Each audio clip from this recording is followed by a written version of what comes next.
Sziasztok! Üdvözöllek titeket a Kockák Világában legújabb videójához. Ebben a videóban el fogunk kalandozni nyugatról keletre, mégpedig Londonból fogunk tartani, és elrepülünk egészen Dubaig. 3 szett példája alapján, amit a Wangi adott ki az Architecture Series keretén belül. Úgyhogy vágjunk is bele. Amint itt előttem láttok, az a Burj Khalifa, ugye a világ legmagasabb épülete. 828 méter magas, ha jól rémlik így most fejből. Itt ez a szett, ez nyilván nem ilyen magas, viszont ugyanúgy körülbelül 800-900 építőkockából áll, átszámolva körülbelül olyan 10 000 forintért lehet megkapni, úgyhogy ezzel is fogok kezdeni, ugyanis be is szeretném mutatni ez alapján, a szett alapján az egyetlen egy nagy hibáját ezeknek a szetteknek, az mégpedig ez az alsó lap, amit látjátok.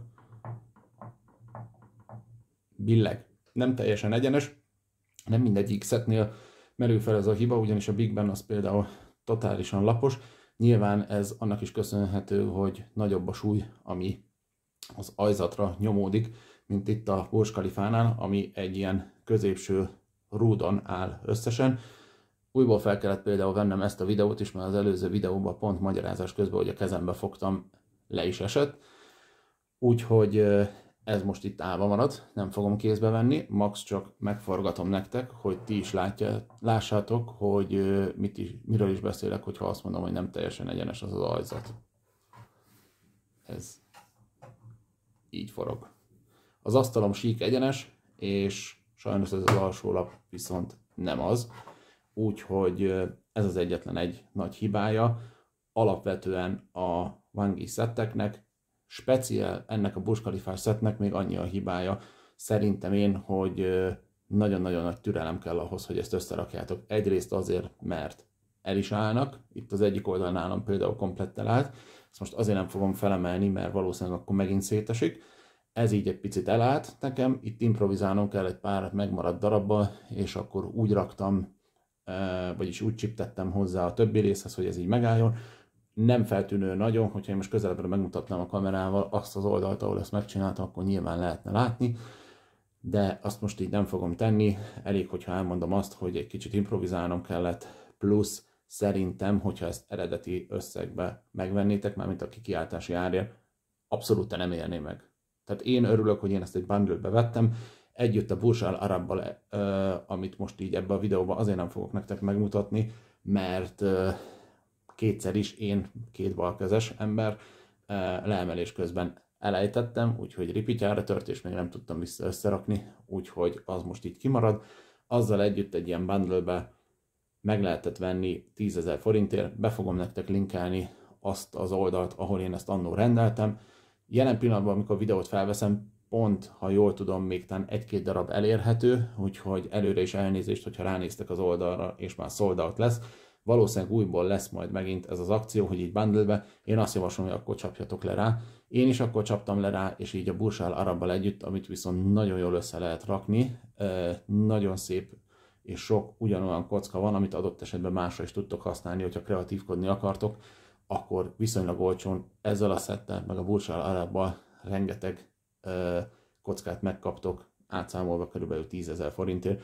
Akkor csaptatok le erre a szettre, mert önmagában ez a szett így nem éri meg azt a pénzt, amit kérnek érte, mert nem életem építési élménye volt. Monoton is volt nagyon, nyilván a többiek is valamilyen szinten monotonok, de ez különösen monoton volt, viszont ami engem még jobban idegesített az az, hogy nagyon-nagyon instabil az egész. Úgyhogy én örülök, hogy ezt egyszer összeraktam, azóta is a szekrényem tetején van, és akkor ott dísznek tök szuper, de ezt semmiképp nem akarom gyakran levenni, még olyan gyakran sem, mint a többit. Nyilván a többivel se lehet játszani, mert nem arra van kitalálva, hogy játszon az ember ezekkel, hanem szerintem a célcsoport itt olyan emberek, akik ezekbe a városokba jártak, és akkor be tudják rendelni ezt a szettet, és akkor szuvenírként ez megvan. Majd ezt a végén meg is fogom nektek mutatni a Brandenburgi kapuval, hogy én ezt például hogy csináltam, és hogy alkalmazom, és hogy mi motivált, nem is az, hogy miért, hanem mi motivált engem, hogy elindítsam ezt a sorozatot, mármint így saját magamnak, hogy megvegyem azokat a szetteket azokból a városokból, ahol már jártam. És mind a 3 városba már jártam. Úgyhogy ezt így félre is rakom, mert így ez a legkellemetlenebb az egészben, sőt, inkább a másik oldalra. És akkor behúzom nektek ezt a nagy tornyot. Szerintem ez viszont baromi jól néz ki. Színbe is nagyon jól néz ki, rengeteg ilyen homokszínű darabot kap az ember, plusz, amit akartam mutatni, ez viszont nagyon stabil.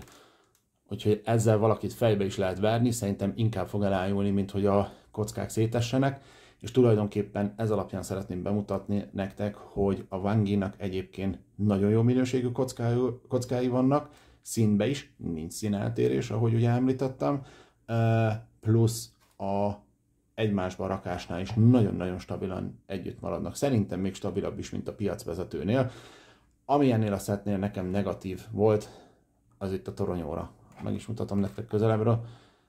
Nekem nagyon nem tetszik, hogy ez egy ilyen építő kocka, és nem lehet látni rendesen a mutatókat. Ezt meg lehetett volna úgy csinálni is, hogy komplet lapos a közepe, vannak is ilyen darabok, léteznek is. Az, hogy miért hagyták ezt így ilyen kis, hát ilyen építőkockáként, anélkül, hogy teljesen lapos legyen a felülete, azt én nem tudom nektek megmondani. Minden esetre nekem annyira nem jött be. Összességében viszont a torony nekem nagyon tetszik. Szintén egy pici hátránya, és ezt direkt így fordítom el. Itt látjátok fent, ez nem kosz. És nem is az új lenyomataim, vagyis nem csak az új lenyomataim, hanem egyszerűen a kockáknak a minősége. Legalábbis a fekete kockáknak a minősége. Ott vannak ilyen mattok, meg egy ilyen picit ilyen karcos felületű kockák. Ettől függetlenül én most nem feltétlenül mondanám azt, hogy egy prémium minőségű gyártó, de nem is egy nagyon-nagyon, mármint minőségben nagyon-nagyon olcsó gyártóról van szó, és hogyha hátrébb tolom, vagy elfordítom, ugyanúgy feketének látjátok, ahogy én. Hogyha én ezt beállítom a szobámnak a sarkába, ugyanúgy feketének látom. Nagyon-nagyon közel kell menni ahhoz, hogy látszódjon ténylegesen a kockáknak itt a hibája. Én nem fogok speciál nagyítóval menni minden egyes szetthez és megnézni, hogy hol milyen minőségű a kocka. Nekem az a lényeg, hogyha én ránézek, vagy éppenséggel idézőjelben talán játszanék vele, már hogyha lehet azzal a szettel játszani, akkor az szépen nézzen ki.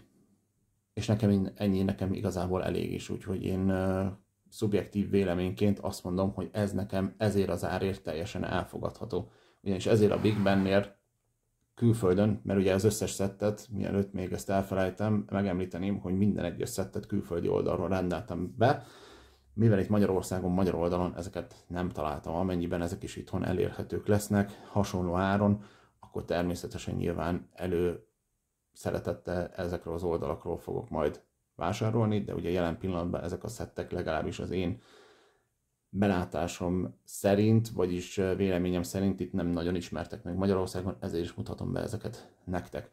Úgyhogy átszámolva körülbelül egy olyan 15-16 ezer forintért vettem ezt a szettet meg, 1500 darab környékén járunk, amennyit kap ezért az összegért az ember, ami nagyon-nagyon monoton tud lenni, erre rögtön fel is hívom a figyelmet, engem nem különösebben zavart, mert nagyon jól ki tudtam kapcsolni mellette, az, hogy ezt az ajzatot itt felépítitek, meg így ezt, és onnantól fogva egészen a torony óráig mindig ugyanaz a lépés, még a leírás szerint is.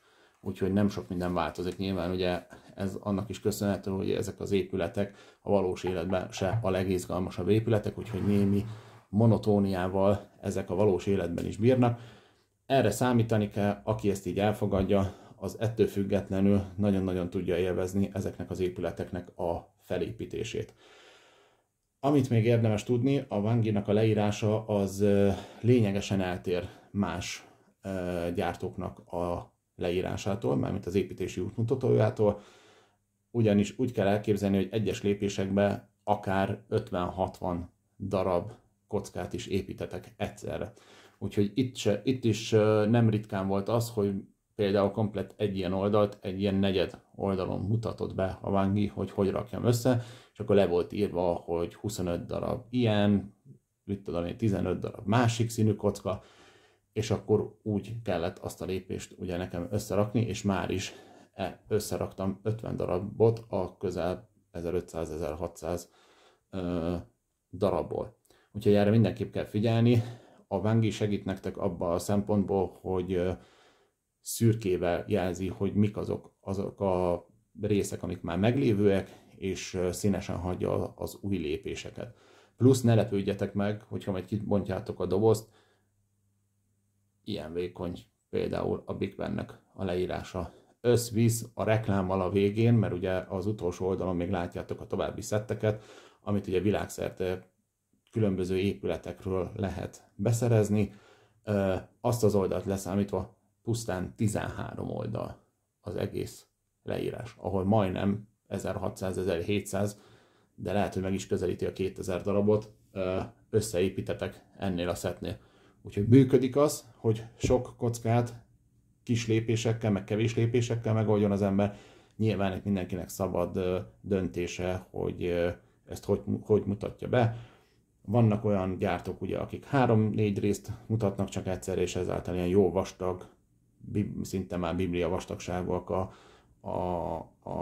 építési útmutatók. A Wangi ugye más úton jár, szerintem egyébként ez tök jó, mert alig kellett lapoznom, és viszonylag sokat tudtam építeni. Úgyhogy ez lesz a Big Ben, és akkor nézzük, picit itt arrébb tolom, és akkor nézzük a Brandenburgi kaput. Ugye a Brandenburgi kapu egy iszonyú nagy szimbólummal bíró épület, ugye berlini fal, NDK, NSK, és főleg a német történelemben ugye egy nagyon nagy szerepet játszik ezáltal ez a Brandenburgi kapu. Nagyon-nagyon szép a kidolgozása is, még akkor is, hogyha a tető egyébként számomra szerintem túl rikító, ilyen azurkék, vagy azurzöld, nem is tudom melyik a jobb megnevezése ennek. Ha ilyen fényben, vagyis ilyen színben lett megcsinálva, nem teljesen tükrözi nekem vissza a valós tetőt. Nyilván az is közrejátszik, hogy ugye, ha jól emlékszem, akkor a tető az rézből van, és a réz az oxigén által ugye szint változtat idővel. Ettől függetlenül szerintem itt egy kicsit túl rikítóra sikerült ez az egész, de se baj, ettől függetlenül egyébként szerintem nagyon jól néz ki.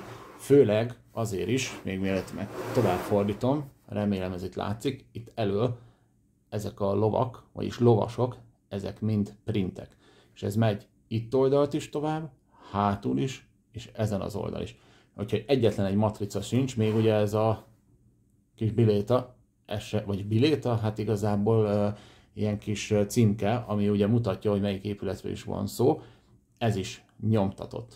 Úgyhogy abszolút nincs matrica ezekben a szettekben. A Big Bennél se, ugye lent, és a Burj Khalifánál se. És a toronyóra is nyomtatva, nem matricában van megoldva. Mindezt egy 10-esért, 12 000 forintért, úgyhogy abszolút nem lehet panaszkodni. Megmutatom a hátulját még gyorsan. Itt is gyönyörű szépen ugye a printek, az oszlopok is relatív monotónak egy kicsit az összeépítésbe, viszont hál' Istennek nem húzzátok fel egyszerre rögtön egybe az összes oszlopot, hanem így szintek szerint mentek, úgy mutatja nektek az útmutató, és a köztes rész is itt még megvan nagyon szépen csinálva. Amit én egy kicsit javítottam ezen a szetten, az, ha most le tudom venni a tetőt, és meg tudom nektek mutatni, ugyanis ez a quadriga lejár a tetejéről. Egyrészt megmutatom nektek, hogy nem egy Lego figuráról van szó. Amikor jött nekem ez a szett, akkor egy hatalmas nagy fekete matrica volt ráragasztva elől a boxra, ennél a figuránál, és már féltem, hogy nincs benne a figura, ugyanis itt vannak ugye a piacvezetővel ilyen szerzői jogos problémák merülhetnek fel, hogy így fogalmazzak óvatosan, viszont amit látjátok ti is, ez nem egy minifigura, ahogy ezt a piacvezetőnél ugye megszokott, hanem különböző építőkockákból van összerakva. Remélem a fókusz is úgy gondolja, hogy ezt érdemes megmutatni. Úgyhogy amint látjátok, ezeket ilyen egyes darabokból oldották meg, hogy a végén figura kinézete legyen, de mégse legyen szerzőjogi probléma a piacvezetőbe. Úgyhogy szerintem ez egy nagyon-nagyon jó ötlet. Én meg nagyon-nagyon örültem, hogy végül benne volt a figura, mert már aggódtam, hogy úgy lesz meg nekem a Brandenburgi kapu, hogy nincs rajta. Ezt félreteszem, és akkor megmutatom nektek, hogy én még mit csináltam ennél a szettnél. Ugyanis ez a szett alapvetően egy picit instabilabb, mint ahogy én most ezt megcsináltam, hogyha nem lenne benne az, amit mármint ez a keresztbe léc, gyorsan meg is mutatom nektek, megmaradt darabokat, kicsit feljebb emelem, megmaradt darabokat én így beleraktam, hogy egyszerűen stabilabb legyen. Tehát így, ahogy most meg tudtam mozgatni nektek jobbról-balról, így ezt nem lehetne, hogyha az építési útmutatót követitek, akkor a végén ez az egész stabilabb, és hogy félő, hogyha rárakjátok a figurát, akkor adott esetben így eldől oldalra. Nyilván itt belül is, vagyis itt a oszlopok között is látjátok, hogy azért vannak építőkockák, nem csak levegő van, viszont némileg egy picit instabilabb. Tehát a 3 szett közül igazából a Big Ben a legstabilabb, viszont ezáltal, hogy beleraktam ezeket a plusz építőkockákat, így ez brutálisan stabil. Tehát én most ezzel szintén valakit fejbe tudnék vágni, és nem törne szét némi kis túlzással, de az a lényeg, hogy tudom mozgatni, nem esik szét. Úgyhogy ezt érdemes, hogyha ezt a szettet berendelitek, mert mondjuk tetszik nektek, vagy jártatok Berlinbe, és szeretnétek így egy kis szuvenírt Berlinből, és rááldoztok körülbelül egy olyan 15 000 forintot, mert jelen pillanatban átszámolva 15 000 forintért lehet ezt is megkapni. Viszont mivel ezt elsősorban Németországban adják ki, és Németországban nagyon közkedvelt önmagában is az épület, és ez a szett is, így lehet, hogy egy kicsit nehéz lesz beszerezni. Én is úgy tudtam éppen, hogy megszerezni, hogy az utolsó darabot. De azóta már láttam, és majd be is linkelem nektek az oldalakat, vagy az oldalt, attól függően, hogy több oldalt is találok, vagy csak egyet, hogy megint elérhető ez a szett. Amiért még érdemes ugye gyűjteni ezt a sorozatot, az ugye azért, mert amit már említettem, hogy aki már járt ezekbe a városokba, azoknak egy tök jó ilyen emlék, hogy azokból a városokból beszerez egy-egy ilyen szettet, kirakja odahaza, és akkor van egy kis emlék. De, mint például itt a Brandenburgi kapunál, plusz ugye, amit látjátok ott a Big Bennél is, van még egy ilyen kis előrész, hogy akár még oda valami szuvenírt, amit abból a városból hoztatok magatokkal haza, azt még rá is lehessen rakni erre a lapra. Hogy mire is gondolok, azt én megmutatom nektek most a Brandenburgi kapunak a példáján, ugyanis én annó éltem kint 1990-ben egy pár hónapig, még nagyon pici gyerekként Berlinbe a szüleimmel, és gyűjtöttem saját magam berlini faldarabot. Úgyhogy én azt csináltam ennél a szettnél, önmagában is jártam már azóta is jó párszor Berlinbe, és nagyon szeretem a várost, mert nagyon tetszik, de így meg aztán végképp, hogy még van emlékem a berlini falról is ott. Úgyhogy én ezt úgy csináltam, hogy nálam itt kinn a szekrényen ki van rakva ez a szett, ide van rakva egy kis darab a berlini falból, mint emlék, és akkor én még berendeltem magamnak, és ezt azért mutatom meg nektek, mert külön videóban ez a kis miniszet nem fog helyet kapni. Berendeltem még hozzá a Kobi-tól, ez egy lengyel építőkockás cég, berendeltem ezt a kis Wartburgot, egy kis rendőr feliratú. Ugye a Wartburg vagy Trabant, sőt, lehet, hogy Trabant. Wartburg adta ki a Trabantot? De lehet, hogy a Trabant. Na mindegy. Trabant. Maradjunk a Trabantnál. Nem akartam senkit megsérteni, most rossz címet adtam a kocsinak, de nem vagyok annyira otthon az autókban. Annyit tudok, hogy Trabantnak Trabant, mert én is így ismerem, hogy Trabant, úgyhogy maradjunk a Trabantnál. Szóval a Kobi gyártja ezeket a szetteket, ezeket a miniszetteket, ezek olyan 2-3 ezer forint körül volt, ha jól emlékszem, ez a szett. 92 darabból áll, és azt nézzétek meg, hogy ha fókuszál rá a fókusz, de lehet, hogy nem, mindenhol nyomtatva van. Itt hátul ezek a szellőző rácsok is, hátul a rendszámtábla is, a policáj felirat, ablaktörlők, minden. És nekem úgy volt teljes ez a szett, hogy egyrészt ugye itt van a Brandenburgi kapudarab, Brandenburgi kapudarab, berlini faldarab, néha én is el szoktam téveszteni, és akkor így még beraktam ide az autót. Sőt, még van hozzá, szintén printel megoldva, ilyen Trabant, 601-es felirat, és azt meg még ide raktam elé, és így volt nekem teljes a szett. Úgyhogy arra is jók ezek a szettek, hogy egyrészt berendelitek, összerakjátok, és akkor még utána valami kis abból a városból hozott szuvenírt is odaraktok. Úgyhogy remélem, hogy ez a videó tetszett nektek. Ne felejtsétek el, hogy építsetek valami szépet, akár ezeket a szetteket, akár ezekből a szettekből valami mást, mert rengeteg kocka van, rengeteg alapanyag van ezekből a szettekből nektek, hogy valami szépet építsetek. Úgyhogy élvezzétek az építést, és főleg maradjatok pozitívak. Sziasztok!